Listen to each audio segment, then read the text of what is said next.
नमस्कार, good morning. मी सौरभ कोरटकर. जय महाराष्ट्रमध्ये आपल्या सगळ्यांचं स्वागत. आजचा दिवस अतिशय महत्त्वाचा आहे कारण आज निकाल लागणार आहे बिहार विधानसभा निवडणुकांचे. बिहार विधानसभेसाठी मतदान नुकतंच पार पडलं होतं. काही क्षणात आता मतमोजणीला सुरुवात होणार आहे. बिहारमध्ये गेले 20 वर्ष नितीश कुमार मुख्यमंत्री आहेत. एनडीए आणि नितीश यांच्या जेडीयूची युती आहे.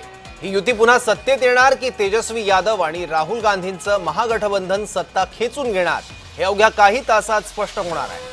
बिहार विधानसभेत एकूण 243 जागा आहेत. गेल्या वेळी एनडीएनं बहुमताचा आकडा पार केला होता. त्यांना 125 पेक्षा अधिक जागा मिळाल्या होत्या. भाजपला जेडीयू पेक्षा तब्बल 28 जागा जास्त होत्या. मात्र आधी ठरल्याप्रमाणे मुख्यमंत्रीपद नितीश कुमार यांनाच देण्यात आलं होतं.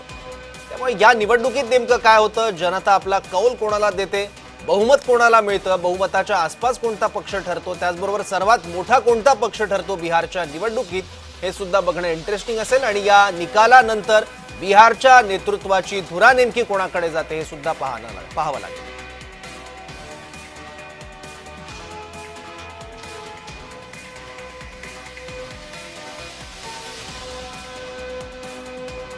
थोड्याच वेळात चित्र स्पष्ट होण्यास सुरुवात होईल. मतमोजणीला सुरुवात होणार आहे अगदी काही सेकंदांमध्ये.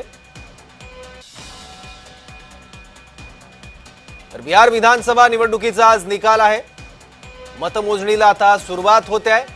एनडीए आणि जेडीयूची युती आहे. दुसरीकडे महागठबंधन आहे आणि पोस्टल मतमोजणीला सुरुवात झालेली आहे. ते पोस्टल मतदान झालं, त्याच्या मतमोजणीला आता सुरुवात झाली आहे. त्यामुळे पोस्टल वोटिंगचा कल आता थोड्याच वेळात हाती येण्यास सुरुवात होईल. काही वेळातच पहिला कल हा हाती येणार आहे पोस्टल वोटिंगचा. बऱ्याचदा प्रत्यक्ष मतदान आणि पोस्टल वोटिंग दोन्ही कल वेगवेगळे असतात. त्यामुळे आता नेमका काय पोस्टल वोटिंगचा कल हाती येतो हे पाहावं लागेल. पुन्हा सुशासन सरकार येत आहे की त्याचबरोबर महागठबंधनला बिहारची जनता पसंती देते हे बघावं लागेल. फक्त थोडी वाट बघावी लागेल. नितीश यांचं सरकार पुन्हा येणार असं जेडीयूने म्हटलेलं होतं. तशी प्रतिक्रिया दिली जेडीयूने. विश्वास व्यक्त केलेला आहे विजयाबद्दल. दुसरीकडे राहुल गांधी सुद्धा निवडणूक आयोगावर प्रश्नचिन्ह उपस्थित करत या निवडणुकीत उतरले.